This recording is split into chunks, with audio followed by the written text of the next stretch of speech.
Hello বন্ধুরা, আজকে বাড়িতে বানিয়েছিলাম মাছের মাথা দিয়ে কুমড়ো শাকের চচ্চড়ি। তো কুমড়ো শাক বানানোর জন্য আমি ফার্স্টে শাকগুলো একটু ভেজে নিয়েছিলাম তেলের উপরে। তার আগে বড়ি ভেজে তুলে রেখেছিলাম। তো শাকটা একটু নাড়াচাড়া করছিলাম, কারণ শাকটা দিয়ে একটু জল বেরোচ্ছিল।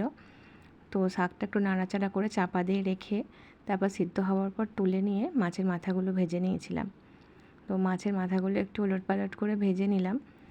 ভেজে নিয়ে তারপর সেটা তুলে রেখেছিলাম। দিয়ে এবার পেঁয়াজ আর বেগুন কড়াইয়ের মধ্যে দিয়ে ভাজা ভাজা করে নিয়ে এবার বাটা মশলাগুলো দেবো। একটু নেড়ে ছেড়ে নিই। তার আগে আমরা বাড়িতে অনেকেই বানাই শাক, তো আমিও বানিয়েছিলাম, তার জন্য একটা ছোট্ট ভিডিও বানিয়েছি। তোমরা দেখো, যদি ভালো লাগে অবশ্যই একটু লাইক কমেন্ট করবে। ঠিক আছে, বেগুন আর পেঁয়াজটা মোটামুটি ভাজা হয়ে গেছে। এবার বাটা মশলাগুলো দিয়ে দেব।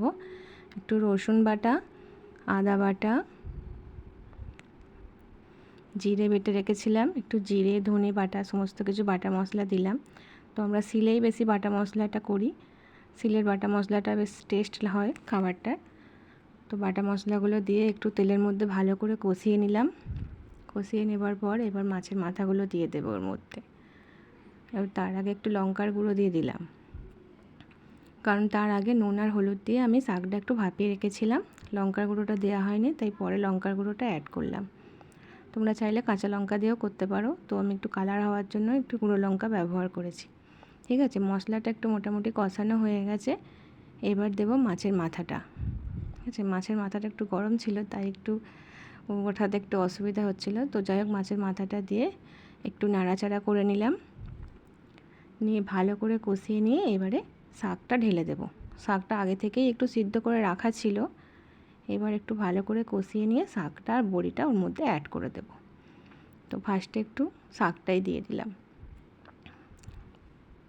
শাকটা দিয়ে দিলাম, এবারে দেওয়ার পর বড়িটাও এর সাথে অ্যাড করব, আর সামান্য একটু নুন আর মিষ্টি অ্যাড করব এর সাথে।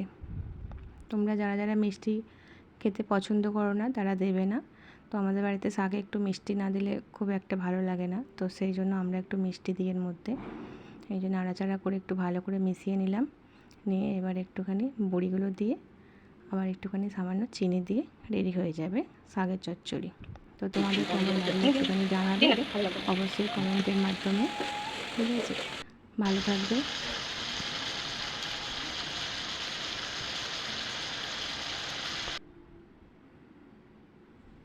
আমাদের রেডি হয়ে গেছে শাকের চচ্চড়ি।